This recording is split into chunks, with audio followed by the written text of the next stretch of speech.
What's up, guys? We are your two hosts, KQ from KQ Anime, and we have House of Ville. What's up? So we're back again, coming off the Zoro video. We want to talk about another swordsman, the greatest swordsman in One Piece. Today we're going to talk about Mihawk.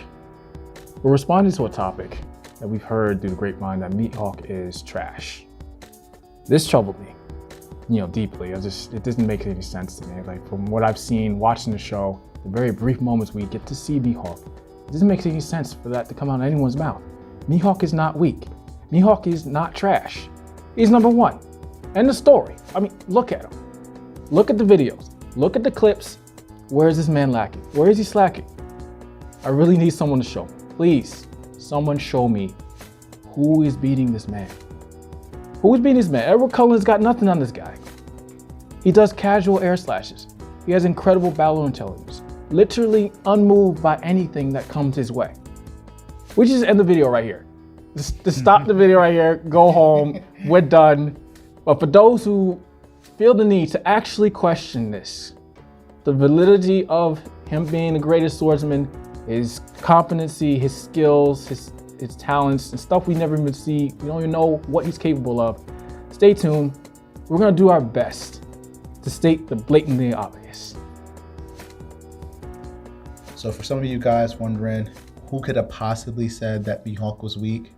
Who could have possibly said Mihawk was trash? Trust and believe that there are some people out there that truly believe that he is not the strongest swordsman, that he's nowhere close to that level, and it possibly can't be so. I've seen this in comment sections on plenty of YouTubers, top YouTubers, not gonna name them all. I've seen them on their comment section. I've heard some of them in real life. This is really the reality that a lot of people believe that Mihawk title is false, that he is not that strong. He really isn't on Shanks level or Yonko level. Barely can contest with the admirals, and the list goes on. And they think that he's possibly just a commander level. We're here today to debunk that and give some truth and reasoning onto why he has to be, without a doubt, at least Yonko level.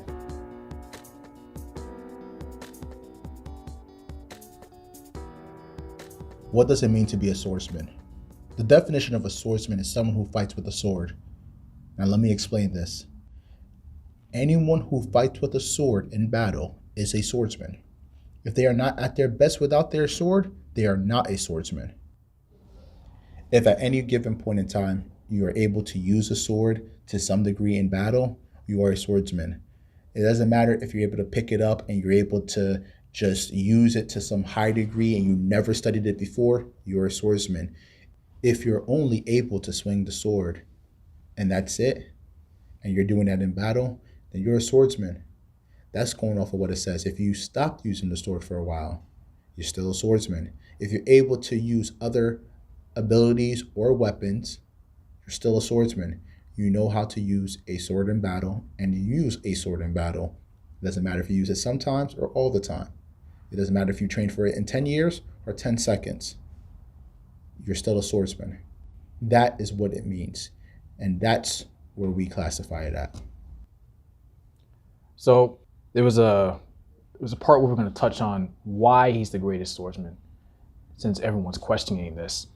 We know that Dracula Mihawk, or Dracul Mihawk, is the greatest swordsman simply by general consensus.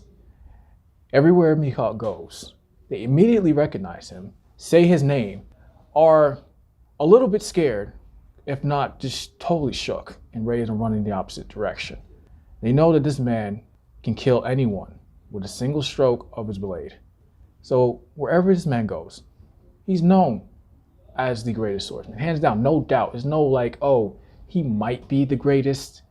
There's someone else better than him. I've seen someone else better than him that could do what he can't do. You don't hear any of that. It's never said. Aside from the general consensus, Mihawk has also said himself that he's challenged his own title. He's gone around the entire Grand Line. The New World, East Blue, he's looked every corner of the earth for someone as strong as him, someone that can best him. He's been in the game for about 20 years, as far as we know. He has not found anyone that can best him. He's now defaulted into a mode where he's just going around bored, looking for something new to learn at the very least. Maybe something he's never seen before. Maybe someone invented something new. He can learn from that just to add to his whole list of talents and skills that he's done. And aside from general consensus, the show itself titles him as the greatest swordsman. You notice when people's name pops up on the screen, you give their title.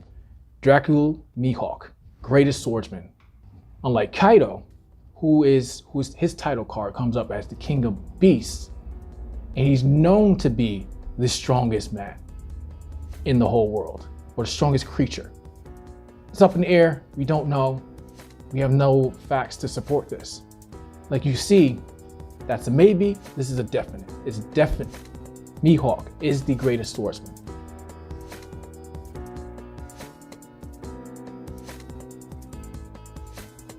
All right, time to start talking about the power scaling. Now, the real question is, how strong is Hawkeye's Mihawk? I actually saw a title of a video like this. It said, how do we power scale this man? Yeah, honestly, like when you really look at it, when you really dive into his title, going on to earlier when you heard me say what a swordsman is, it pretty much, based off of the definition, in Oda, we don't know him personally, but he can possibly just mean it by definition, that it could be anyone who's using a sword. Anyone who uses a sword is a swordsman. And in that case, we already know that Shanks is a swordsman. We already know that Rayleigh's a swordsman. It's debatable if Big Mom is, but for the fact that she constantly... I would call her a swordsman. Yeah, she constantly diverts to using a sword. She's a swordsman of swords. Definitely not the best. Yeah, not highly skilled or anything like that, but she has so much monstrous power that when she adds that to her swordplay, it's devastating. If you read the manga, it is a devastating thing when she pulls out her sword. Yep. And when she adds, especially when she adds the fire to it. Yeah, exactly. Yeah. Like, so imagine now you have the world's strongest swordsman going up against that. What would it mean for them to go against characters that are Yonko level, characters that are Admiral level? I would even say Kizaru uses a sword sometimes. When he fought against Rayleigh, he used a sword, light sword, to go against him. So even though we've seen Kizaru shoot laser beams out of his fingers, yeah, I think he used the light sword because it keeps the distance. The sword also keeps the distance. Yeah, he realized Rayleigh's still really fast, even at his age. So he needed to counter him. Yeah, so he wanted to keep him at a distance. When someone's got a sword in front of you, you got to keep in mind that distance that the sword has. He was talking about parrying energies in that last video, right? Like with being able to cancel out the energy, like when you're clashing swords. Yeah. Yeah, so it's a lot of power. If you look at Big Mom, it's a lot of power when you swing these swords. Look at Zoro. It's Mihawk. There's a lot of power when you swing these swords. So a lot of people, they're not going to try to clash against them with their hands. No. Yeah, you can use hockey, but you see Sanji when he fights people with swords, he's got to he's careful with it. Yeah, when Sanji deals with swords, you see him, he's very careful because he knows that in a blink of an eye, he can be cut in half. Mm-hmm. So he's either going to duck under it or block it with his black leg or hockey. Yeah. So block the shot. And we saw when he went against Vince Book's Judge that really didn't. Even though he was stronger than Judge, it was still difficult for him to just clash against Judge with just his leg. That's where he got the Reitsu from. Swordsmen are very powerful, and you can go and look in the anime and the manga and see that most people are using swords. Right, and a lot of the great swordsmen can cut mountains. Yeah, easily. Like I was looking at Mihawk. Back to Mihawk. We were talking about power scaling. Mihawk accidentally cut the iceberg. Mm-hmm. It wasn't his intent. His intent wasn't to ducked. Do that. First, Luffy used early on the future sight. Yeah. He saw that his hands are going to get cut off, which is I love that scene. That was like the first glimpse of future sight that we got from especially Luffy.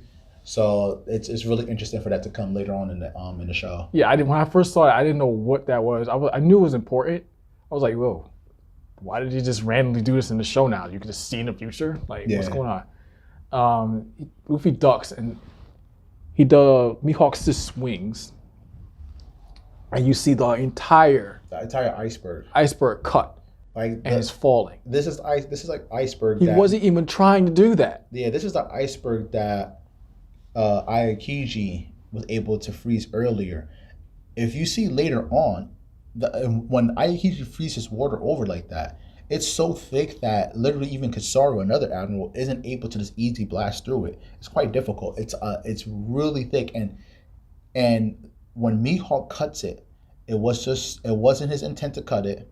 And he was able to do that very cleanly, with extreme precision and with ease. It was like butter. So if you look at top tiers, like we already know that he was a rival with Shanks. He's actually what made, if you go off of, the Viva cards, he's actually what made Shanks famous. He helped Shanks become a Yonko, basically. And because of how famous Mihawk was on his own, he was famous during the Great Pirate era. He's clashed and he's also known as to be a legend, just like Shanks is, just like Whitebeard is.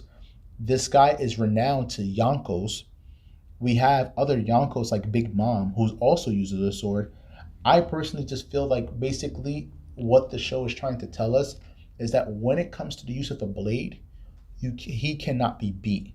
If you whip out your sword, again, pause. You're not beating him.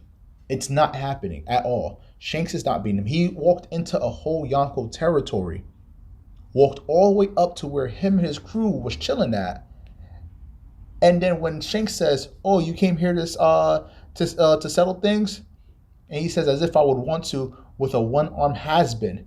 If you have the balls to tell an Emperor of the Sea that they're a one-armed has-been and not worth your time, you have to be pretty strong on your own. You have to have that level of confidence that you can roll up into a Yonko crew and be able to have that level of basically be able to tell someone that like, hey, like I'm not even worried about you or your crew.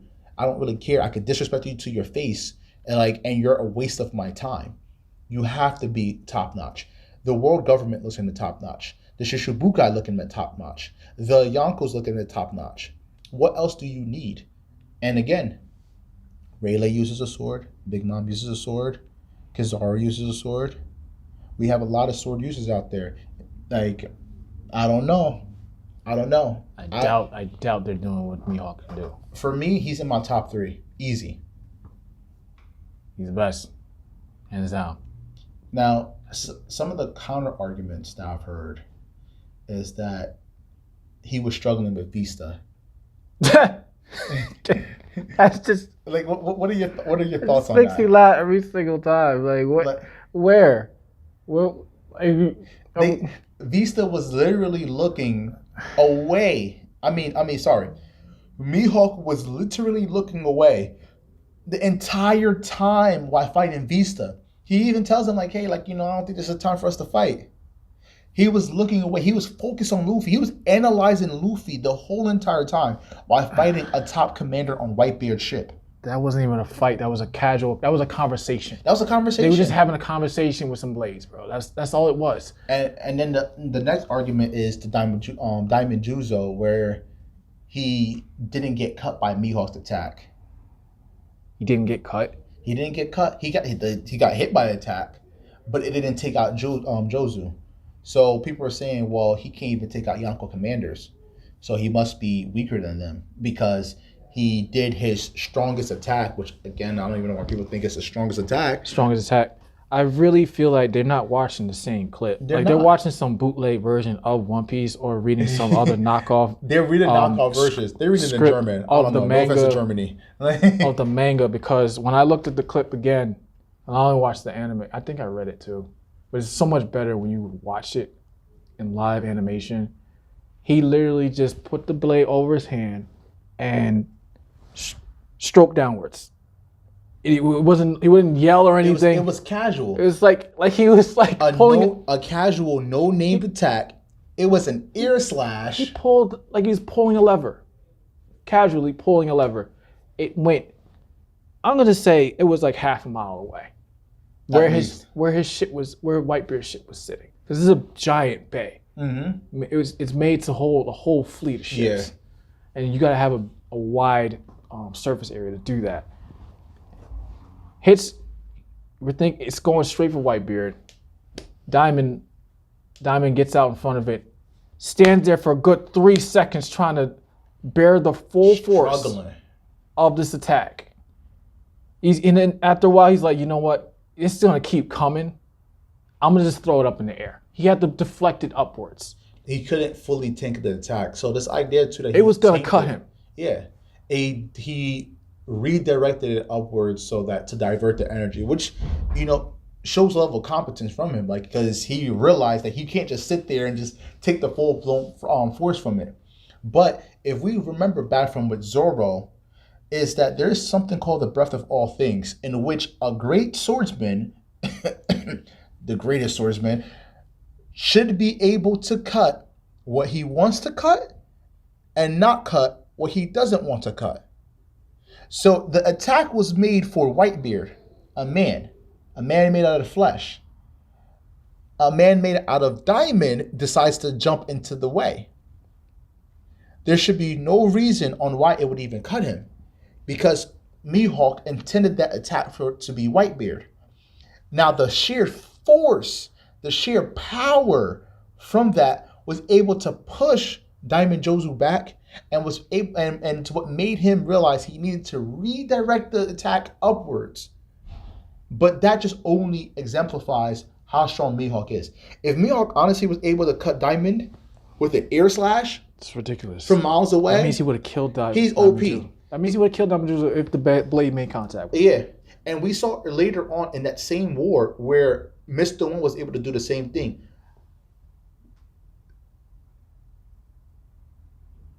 That pause, right? That's cool. Mihawk aimed an attack towards Mr. One. Well, actually, Mihawk aimed an attack towards Luffy. Mr. One jumped in the way and was able to block the attack. Now, the next time Mihawk made an attack, he made it for Mr. One, and it cut Mr. One. So he's capable. Something that Zoro spent an entire episode trying to do. Exactly. So it's not like he can't cut cut steel. It's not like he can't cut diamond. It's not like he can't cut what he wants to cut. Everything in the show keeps telling us that if he wanted to, he can have easily cut Diamond Jozu. If he wanted to, and he did, he could easily cut Mr. One. So this is something that Mihawk's been able to be capable of. In any situation, this man comes out on top. This is the same guy that travels the Grand Line, both the New World and Paradise, facing in a raft. In a raft, facing off against top level opponents. He's going into Yonko territories. Undetected with no issues. He's walking through and breezing by. He's showing up to their territories and challenging their strongest. According to his Viva card, he has been going and challenging people and defeating them until there was no worthy challengers left. He sits at the world as the top, as the greatest, as the strongest swordsman there is. The only reason the world government doesn't worry about him, no one's really too worried about him, is because his motivations and goals don't involve anything. He doesn't care about anything else. We don't even know what he likes, like outside of wine. He likes wine and he likes fighting. That's it. He has no motivation to do anything. He's literally just a bored genius. Man, I saw another YouTuber, not sure if you heard about him, iFiji. He was saying that he was suffering from success. Like EJ Khaled? Yeah, like legit. Suffering from success. The guy makes pretty good videos too, honestly. Like, shout out to iKiji. Yeah. But it's really when you look at how powerful, and the fact that Mihawk has no scars on him that we know of. He has not taken any damage. According to what basically Zoro be saying, he probably doesn't have any scars on his back. He probably doesn't have any scars on him at all. He doesn't have any facial scars. But when we look at the Yonkos, we look at Shanks, we see Shanks have a scar. Look at Kaido. Kaido has a scar. Scars. Yeah, Whitebeard has a lot of scars. Like the only one that doesn't have a scar is Big Mom, but Big Mom just be sitting in her territory the Well, whole entire time. Big Mom's got like iron skin. Yeah, So but she doesn't even venture out. The only people that we know venture out, everyone that we know is venture out and actually explores and actually do stuff, they got scars. Mihawk is traveling with no crew. He's going doing whatever he wants. He's an arrogant mofo. Like he's arrogant as ever. he's only considered a pirate because that's usually what pirates do. Exactly. And he's able to just waltz right in and just say, like, yeah, I'm about to fight this person. And then waltz right back out. Imagine you go up to a whole pirate crew and you take out their captain and no one's able to stop you. This is how strong this guy has to be. And somehow people think that it's but KQ, you're not taking into account that that there's hockey users. Shanks is a better hockey user than him. Shanks is a swordsman. Plain and simple. And he's not the strongest swordsman. Mihawk is. You gotta take what the author's trying to tell us. And if you go off of the story, hockey is incorporated into swordsmanship. Heavy. If you go into Mihawk's training with Zoro, hockey seems like it's the most important thing. If you go onto Mihawk's previous epitaph, what it was supposed to be. It's just like Naruto, where they like, okay, your blade is sharp, but you can make it sharper. Exactly. If you go onto what Mihawk's title was supposed to be, which is clairvoyant, if you look up the definition of clairvoyant, it has inkling to being able to see into the future. When this show is called Future Sight. So Mihawk is supposed to sit here with Future Sight, quite possibly the world's best and strongest armament hockey, and somehow he's not. He's getting beat by Shanks or other Yonkos or other admirals because they have hockey, and some people actually think that he doesn't even have hockey himself, even though it's confirmed in the Viva card. But but he taught him how to do the Black Blade. Yeah, that takes hockey. Exactly. That takes understanding. And he's telling Zoro that he needs to figure out more stuff about it, figure out more things with the blade himself. And that's probably because making your blade permanently black, there's probably some level of connection as well as hockey usage that you need to be able to learn and identify with yourself in order to turn your blade black. Mihawk sits here with a supreme grade sword that is also a black blade, and therefore making him have the strongest blade. But again, no matter how strong Mihawk is, no matter how good his armament hockey is, his observation hockey, people are going to still see him as weak. Well, then I have nothing to say after. If you still think Mihawk's trash, you still think he's not number one, even after everything we've done showed you, everything we've done said, there's no hope for you. I'm sorry. Just rewatch the show. There's no hope for you. Sorry. Just rewatch the show. I'm done with this. I'm tired. Literally, if you pull up any swordsman and any swordsman that you see, no matter if they're part of if they're part of Paradise, if they're part of the New World, Yonko, Admiral, whomever, if they have a sword, he's stronger than them. That's what the show is telling us. And if you have any doubts in your mind, look to the fact that swordsmen need a strong level of armament hockey. If you have any doubt in your mind, look to the fact that Mihawk's previous title and the fact that his animal, if you don't know, the Shichibukai all have their own unique animal. His animal is the Hawk, who has extremely great vision. His title was going to be clairvoyant, which means that he would have future sight. If you go into great observation, great armament, great swordsmanship, strongest blade, strongest black blade, and then a strong person overall, we see how much Zoro has to train and how much he benches and all the crazy stuff that he does. This person is able to do this and come out in all situations unscarred, untouched. We have never seen him sweat. We have never seen him bled. We have never seen him worried. We've never seen him concerned. That's the type of character he is. Only person who has that type of portrayal in the whole entire show, and those are his feats on its own.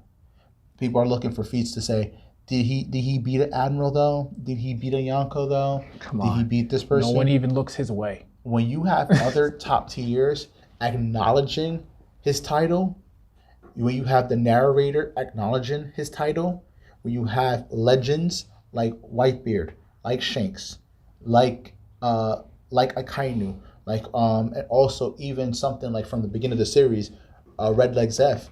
If you have all these legends saying that this guy is definitely the world's strongest swordsman, it's like, come on. And on top of that, like, what we're supposed to say too, that he's not the world's strongest and Zora's just chasing a false dream because it's really not him. The show's about being able to achieve your dreams. So there's no way that they would have made it that Mihawk isn't the strongest and that Zoro is chasing a false dream. That's the same thing as saying that the One Piece doesn't exist, All Blue doesn't exist. Like, all this stuff is really just there already. It's like, come on, man. So that's it for me. That's it for me too. Like, just if you can somehow come with a counter if you can counter this, let us know. I'll see you in the comment section. We'll make another video specifically targeting that. But let us know. That's it from today, guys. Have a good one. Alphaville, get your meat off the table. Alphaville over and out. But nah.